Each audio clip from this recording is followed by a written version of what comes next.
Hey, it's Adam here, and you're watching The Culture Hack, where we're talking about how to create engaged workspaces that unlock the potential of your teams and drive your business forward in ways you've never seen. So stay tuned. Hello, and welcome to The Culture Hack. Today is going to be an amazing episode. I have Kashan Awais on with me. He is the CEO of Naburva. He's a friend of mine. We've done these interviews before, so I know he's got some really cool stories to share and things to talk about. So welcome, Kashan. Welcome to the show. Thank you so much. It's a pleasure being here, like always. Yeah, absolutely. But first, foremost, of course, tell us about Naburva. What great things are you up to? We operate predominantly we do a couple of things. One is management consulting in a lot of different areas, such as human resources, talent management, project management, and some other management areas as well. And the other wing of our business is training and certification. So this would be both for individuals and corporates, and this would be in the areas of HR project management and quality, basically the Lean Six Sigma philosophy. Okay, so some Lean Six Sigma, some training, some talent. You kind of solve the problems that are so relevant to this conversation we're going to have here about engagement and culture in businesses. Absolutely. Right? So in your travels, you deal with different companies and what are you seeing out there in terms of engaging your team? Like, this has almost become a buzzword, but what does it mean to you in your experience? Yeah, to me, engagement is pretty broad. So if you look at the definitions from the very beginning and the origins by William Kahn, that would be a very generic or broad definition, like the harnessing of ourselves or the selves of the employees to their work, which I mean, it's broad. You could apply it in so many different ways. Then you take a look at, let's say, a definition by Gallup, right? That's more comprehensive, and which would be like which means essentially that people or employees they're committed to their work, they're excited about their work, and they're deeply involved with what they do at their work as well as their workplace. So that's the definition that I like. But to me, engagement has many drivers to it. It's not just one thing. There's a social aspect. I mean, the way you deal with or interact with your team at your workplace, that has to do with engagement. Then, of course, there's a financial piece. If you're being paid fairly, that's a big component to it. How committed you are to your work, how meaningful your work is to you, that's another component. So there are a whole different things that drive engagement, basically. So it's not just one element or two. It's a combination of the different things that feed into the process and create engagement. Mm-hmm. I love it. Ever the scholar. I love the definitions from the guys like Gallup. But I think, to sum it up, it's not like there's one smoking gun, so to speak, like do this and bam. It's like a million little things all interacting with each other, which is really a very iterative process. You're not going to get it right first time. You're like, try this, try that, try this. And it's no one size fits all. So when you're going through this process and you're helping companies and you're looking at engagement, what are some of the challenges or obstacles that you've seen out there that you've had to address? So, I would say probably the most common challenge that organizations face, or they're not even aware of it, is that they're really narrowing down the idea of engagement to just one thing, which is how meaningful your work is to you, or how meaningful you think you are, or your work is for the workplace, right? So if you take a look at the common interview questions, the most common is tell me what makes you so excited to work for us. What does that mean? I mean, the person's not even been there in the organization. So the drawback or the pitfall here is that not only are we narrowing down the sense of this idea just to like relating it to the workplace, also we're creating a very dangerous tendency here, which is that give us a BS answer and we'll buy it, right?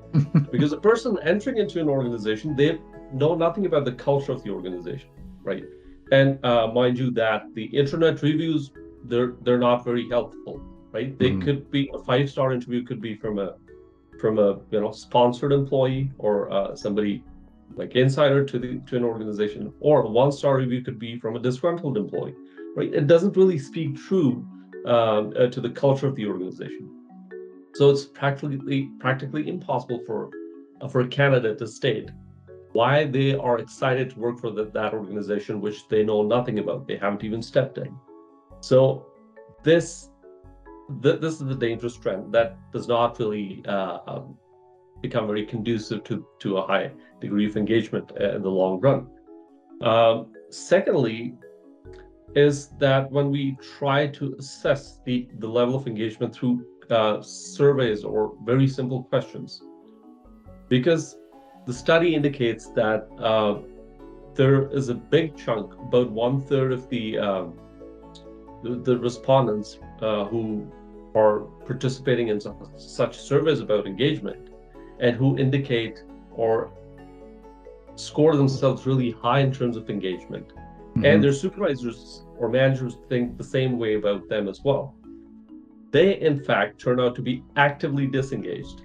So that's a very tricky tool that we're using. So this to me is a big challenge. We cannot really simplify the idea of engagement or measuring engagement through Hmm. a very simple survey. So basically, what I like to do when I step into an organization that is facing such a challenge, I would want to measure it on four different parameters. So the four dimensions would be like what is the level, what the culture looks like, what uh, the interaction between the team members themselves, like peer-to-peer relationships. Then the second would be the relationships between management and employees. The third one would be the dynamics of the job itself, right? And the fourth one would be the executive leadership's commitment. So because everything ties into like the pieces, and at the same time they are mutually dependent and independent in certain ways. Dependent in a sense that, let's say we talk about executive leadership commitment. Without the commitment from the executive leadership, probably nothing can change or happen meaningfully in the culture of the organization. So if you want to change a culture or establish a culture, I mean, it goes without saying that the executive leadership's commitment is really important. Now, this is directly dependent on the culture, like I said, but it could be independent in certain ways. Um, that, let's say, in a geographical location or a market, there's a subculture within that division or that market or that business unit. Despite that the executive commitment is there, if there's a subculture which is not conducive to the engagement or to psychological safety, then it wouldn't make much sense for um, the leadership commitment will not be relevant to that isolated siloed business unit. Hmm. So yeah, that's another thing. So So it's it's really important to kind of take a comprehensive approach and take a holistic view of what we are talking about when we say engagement and what we need to do about it.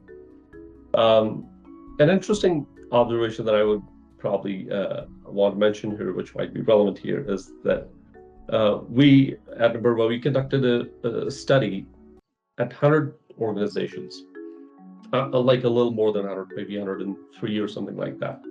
So these were organizations of different sizes, like small size businesses up to global, very big organizations. And these businesses were located in North America, in Europe, and Asia. So these would include like small companies, SMEs, or companies of the size of, let's say, Deutsche Bank or Sinopharm, right? So what we found very interesting in that study was that about 60 or 61% of the respondents indicated that they had faced a situation, they faced a they ran into something at work which led them either to change their careers or change their departments. And the reason for that change was an insecure boss, right? So that's not something that would be very conducive to an engaged employee, right? So that was an interesting observation, and which led me to think, which was also corroborated by some other studies, that engagement, the idea of engagement at this moment, is very closely tied into the idea of psychological safety, right? So, well, we talk about those comprehensive surveys, like I mentioned, on 4 dimensions, but I will probably also like to talk about the litmus test. So you might want to engage into a deeper study, a comprehensive one, but if you want to conduct a litmus test of an organization, the level of engagement and the level of psychological safety, probably you would need to ask a couple of questions. One would be that how comfortable an employee is in expressing their disagreement with their supervisor. And second, how comfortable they are in sharing their mistakes. So the answer to these 2 questions will give you a very good idea that how like what is the culture within that organization, or how engaged the team within that organization could be. That's really, it's really interesting. I think when we talk about people being excited to come to work, or including the social element of it, or even happiness as a whole, we're talking about an emotional state. And I think what we do is we take like intellectual structures that in theory look amazing, and like you said, we apply it to that location and this location, and why does it work over here and doesn't work over there? Well, I think we're applying intellectual solutions to what is essentially a messy emotional problem. And at the end of the day, like you said, psychological safety, right? Like being vulnerable, all that type of stuff is really, really hard to measure or simplify into a survey. So, going forward, as more and more companies and businesses are talking about this stuff and trying things that are working and trying other things that don't work, what do you see? What does the future look like in terms of keeping people excited to come to work and where they work? So to that, I think we need to understand the concept of evolution. So it has been continuously evolving. Everything like physically that we do in terms of how we do processes physically. So the technology aspect of it, speaking on the soft side, the emotional aspect of it, everything is evolving. The expectations are changing. For example, there used to be a time when probably being paid a fair wage would be the only expectation. So that's why we used to have those, piece rate compensation systems and things like that, because the more productive you are, the more you get paid. Then the expectations, as soon as the society, as long as the society keeps advancing in terms of how they're evolving psychologically, their expectations evolve as well. So we talk about Maslow's theory of hierarchy. So there are some social elements, and there's element of self-actualization. So there are whole different things that get thrown into the mix, and our expectations of what would engage us at work will change. So when we move a little bit forward into the current era, probably there are so many different things more that have been added into that whole concept, let's say diversity and inclusion, right? So this phenomenon will keep going on, and the expectations will change, and probably we will have new definitions of employee engagement and psychological safety. But the key is for the leadership, the executive leadership, to keep a hand on the pulse of how things are going, how people are thinking, what keeps employees engaged, but gets them motivated. Not only the executive leadership, they will also need to train the middle managers for that, because if, like I said, if the executive vision is there, the employees' expectations are changed, but the middle management is not really trained how to measure that, and and how to leverage those drivers of engagement, then that vision will not really translate very much into action when it comes to building an engaged workforce and a very highly motivated team. Okay. So I love it. So, you know, doesn't matter, the evolution of work, the addition of the different softwares or technologies. At the end of the day, if the leadership is not listening or have their ear to the ground and kind of understand the pulse of the organization, then, you're finished before you start. So, very, very interesting. And I love all the references that you brought to the conversation today here, Kashan. So I really appreciate your time. And I just want to thank you for coming on the show. Well, thank you so much for having me. It's always a pleasure. Hey, thanks for watching The Culture Hack. Do you want to chat culture and engagement? Give us a call and come on the show.